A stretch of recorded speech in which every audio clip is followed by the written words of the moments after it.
Dans l'évangile de Jésus-Christ, selon saint Luc. En ce temps-là, comme on l'écoutait, Jésus ajouta une parabole. Il était près de Jérusalem, et ses auditeurs pensaient que le royaume de Dieu allait se manifester à l'instant même. Voici donc ce qu'il dit. Un homme de la noblesse partit dans un pays lointain pour se faire donner la royauté et revenir ensuite. Il appela 10 de ses serviteurs et remit à chacun une somme de la valeur d'une mine. Puis il leur dit : « Pendant mon voyage, faites de bonnes affaires. » Mais ses concitoyens le détestaient. Ils envoyèrent derrière lui une délégation chargée de dire : « Nous ne voulons pas que cet homme règne sur nous. » Quand il fut de retour, après avoir reçu la royauté, il fit convoquer les serviteurs auxquels il avait remis l'argent, afin de savoir ce que leurs affaires avaient rapporté. Le premier se présenta et dit : « Seigneur, la somme que tu m'avais remise a été multipliée par 10. » Le roi lui déclara : « Très bien, bon serviteur, puisque tu as été fidèle en si peu de choses, reçois l'autorité sur 10 villes. » Le second vint dire : « La somme que tu m'avais remise, Seigneur, a été multipliée par 5. » À celui-là encore le roi dit : « Toi, de même, sois à la tête de 5 villes. » Le dernier vint dire : « Seigneur, voici la somme que tu m'avais remise. Je l'ai gardée enveloppée dans un linge. En effet, j'avais peur de toi, car tu es un homme exigeant. Tu retires ce que tu n'as pas mis en dépôt. Tu moissonnes ce que tu n'as pas semé. » Le roi lui déclara : « Je vais te juger sur tes paroles, serviteur mauvais. Tu savais que je suis un homme exigeant, que je retire ce que je n'ai pas mis en dépôt, que je moissonne ce que je n'ai pas semé. Alors, pourquoi n'as-tu pas mis mon argent à la banque ? À mon arrivée, je l'aurais repris avec les intérêts. » Et le roi dit à ceux qui étaient là : « Retirez-lui cette somme et donnez-la à celui qui a 10 fois plus. » On lui dit : « Seigneur, il a 10 fois plus. » « Je vous le déclare, on donnera à celui qui a, mais celui qui n'a rien se verra enlever même ce qu'il a. Quant à mes ennemis, ceux qui n'ont pas voulu que je règne sur eux, amenez-les ici et égorgez-les devant moi. » Après avoir ainsi parlé, Jésus partit en avant pour monter à Jérusalem.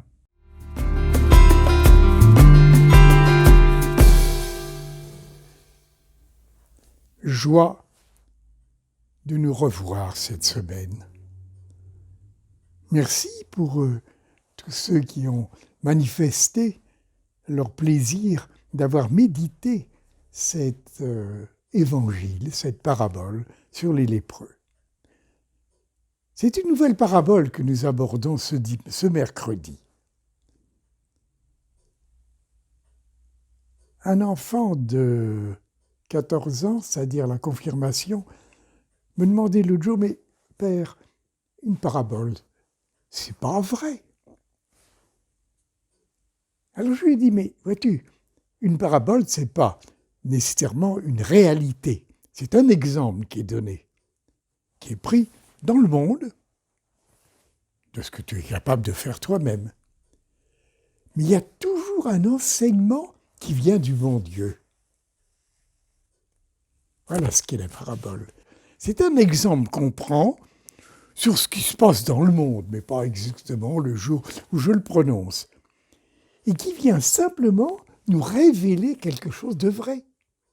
Toi, il y a des moments où tu ne comprends pas toujours. Alors, tes éducateurs, tes parents, tes professeurs te disent : « Écoute, je vais te donner un exemple. » Puis on donne un exemple d'une réalité qui est vraie, la vérité, la justice, la gentillesse, etc. Vois-tu, c'est ça la parabole. Alors nous avons une nouvelle parabole. Aujourd'hui, c'est un châtelain, tu sais, les gens qui habitent les châteaux, qui va recevoir la royauté. Oh, il n'est pas beaucoup aimé parce qu'il doit avoir un caractère très difficile. Il n'est pas aimé. Il part et puis s'absente pendant plusieurs mois.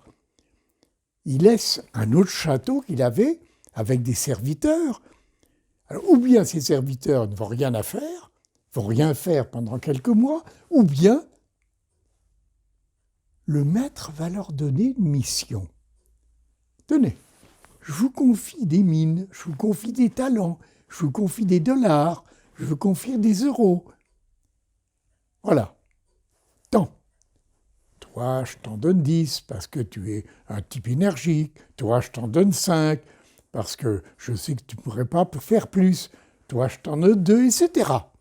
9, les 10 reçoivent la même chose. Bien, je vais mettre un 11e. Toi, moi, le voisin. Voilà le 11e. Chacun de nous, on va se mêler aux 10 autres. Cet homme revient, revêche un peu parce qu'il a un peu échoué. Et voilà qu'il demande à chacun sa surprise. Le premier, il a doublé la mise. Il a doublé la mise. Oh, j'aurais pas cru ça, toi, bien, fidèle serviteur. Le second, il a fait la même chose. Il a doublé. Ainsi de suite. Et il arrive au 10e. Pas encore à nous. Et il nous demande, eh bien toi, où en es-tu ?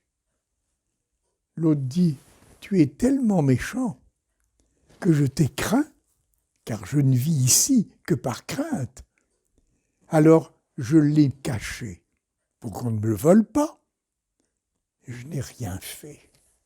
Mauvais serviteur, tu es un inutile dans ce monde. Et il s'adresse au 11e, qui est moi, toi, les autres, et nous demande, mais que fais-tu de ton sourire ? Que fais-tu de la charité qui est en toi ? Que fais-tu de ta parole de vérité ? Est-ce qu'elles sont vraies ? Elles sont aimantes ? C'est une question qu'on peut se poser le soir. Dans ton examen de conscience, dans notre examen de conscience, nous pouvons nous demander, mais aujourd'hui, qu'ai-je fait de bon ?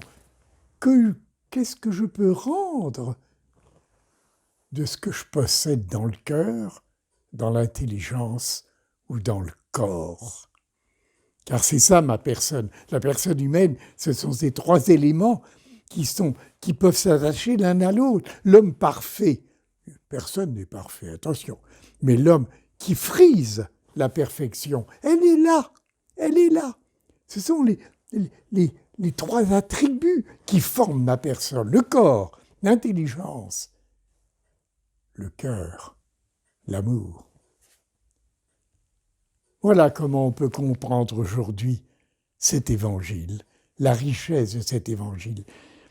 Alors, pour nous, mais nous sommes en détresse. Oui, nous sommes en détresse. Oui, il y a un microbe.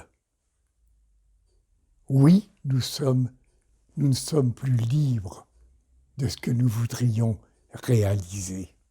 Et c'est peut-être la plus grande souffrance que jeunes, adultes et vieillards, nous éprouvons. Ne plus être libres. Alors nous, chrétiens, nous n'avons pas le droit de rester là et de nous dire, nous lamenter. Nous n'avons pas le droit de nous lamenter, parce que nous avons une autre richesse, la croix. La croix est un échec humain. Aller arriver jusque-là, alors qu'au rameau, Jésus pouvait espérer être considéré comme un roi. Hosanna au plus haut des cieux. Et Jésus sent que ce n'est pas ça qu'on attend de lui. Il passe. Et la foule se retourne contre lui. Et nous le retrouvons au mont des Oliviers. Et nous le retrouvons en lutte avec lui-même. Père, Père, que ce calice, que cette souffrance s'éloigne de moi. Et cependant, ta volonté d'amour, bien sûr. Car son Père ne peut que vouloir l'amour. Voilà ce que nous sommes, nous, chrétiens, dans la foi et l'espérance. C'est un message que nous avons apporté. Nous ne devons pas rester vaincus. Nous ne sommes pas vaincus. Ce virus ne sera pas le maître, comme nos ennemis dans le temps n'ont pas été les maîtres. On renaît toujours. Vous savez, il y a un très beau passage de Job, une parabole de l'Ancien Testament. Il est riche, cet homme-là. Beaucoup d'enfants, beaucoup de richesses.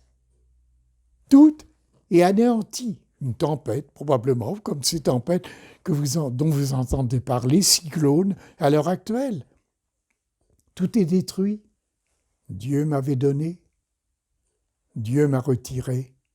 Que le nom de Dieu soit sanctifié, soit saint. C'est beau, cela. Eh bien, c'est ça, nous, le chrétien. C'est ça, le vrai chrétien. Nous ne devons pas nous plaindre. Plaignons les autres, mais ne nous plaignons pas nous-mêmes. Nous ne sommes qu'en devenir sur terre. Nous ne sommes que des vivants provisoires. Ne l'oublions pas. Des vivants provisoires, disait un homme pendant la guerre de 40. Parce que notre véritable vie, elle est éternelle. Dieu nous a créés pour une éternité. Il ne nous a pas créés pour une existence. À la seconde même où nous sommes dans le sein d'une femme, nous sommes déjà à compter ce qui nous reste. Alors que l'éternité, c'est ce que nous essayons de faire vivre autour de nous et de vivre nous-mêmes. Voilà, je vous laisse sur ces paroles. J'espère qu'elle apportera une douceur à votre cœur. Mais n'oubliez pas la Vierge Marie, celle qui a été contrariée dans toute sa vie et qui est notre mère. Elle a été contrariée et elle a toujours dit « Je suis la servante du Seigneur ». Au revoir, à bientôt, à mercredi prochain.